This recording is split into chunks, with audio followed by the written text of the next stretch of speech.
Hey y'all, I wanted to take a second to explain how to understand when you submit your topic and I grade it, how that works.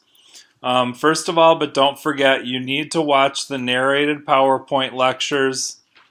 You're going to do a passive agreement speech, which you will probably only understand until you watch the narrated lectures. And you're going to submit one sentence. Okay, so here's the rubric, and basically I'm clicking whichever comment applies to you. So let's say you did the speech completely, the topic completely correct. I'm just going to click straight down this column to give you a total of 5 points. Let's say that you submitted a passive agreement speech, but you submitted a paragraph instead of a sentence. I'm going to click no, no, no, no. And depending on whether or not you specify an agent, I'm going to click yes or no, which is just going to give you like 0.3 or 0.4 points. And then you'll know you need to go back to the assignment requirements. And a lot of times people miss the single sentence requirement.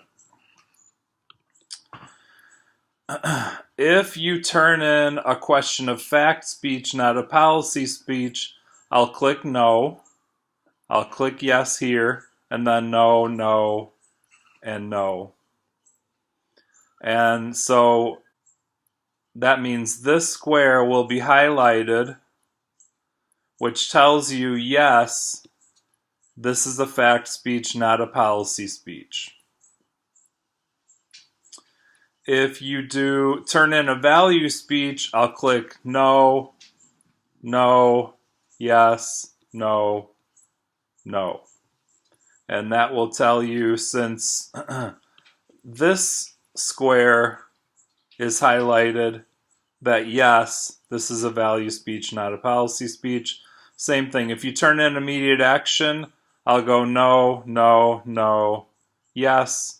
And if you name the audience, or the actor, I'll give you a yes or a no.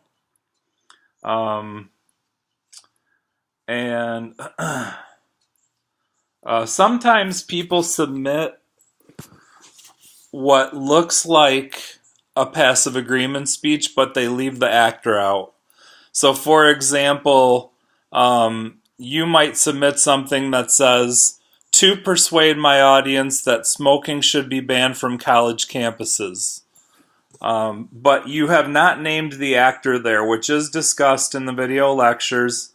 And as it says here, you can say CSN should ban smoking, or you should say NSHE, which runs all the colleges in the state of Nevada, should ban smoking on all campuses in MV, or the Department of Education may be able to ban smoking on all public colleges and universities in the U.S.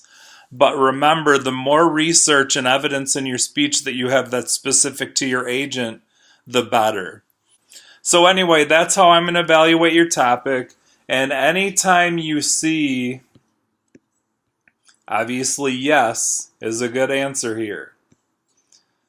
Obviously no is a good answer here. It's not a fact speech because that's not the assignment. Obviously, no is a good answer here. It's not a value speech. And obviously the answer no is good here. It's not an immediate action speech. And obviously the answer yes is good here. You named an agent. And so when you see these highlighted, you'll know what my comments are. If you have any questions, type them in the comments. We can go back and forth as much as we want until you get a correctly stated topic sentence that meets the requirements of the assignment. As always, if you have questions, ask in the CCQs.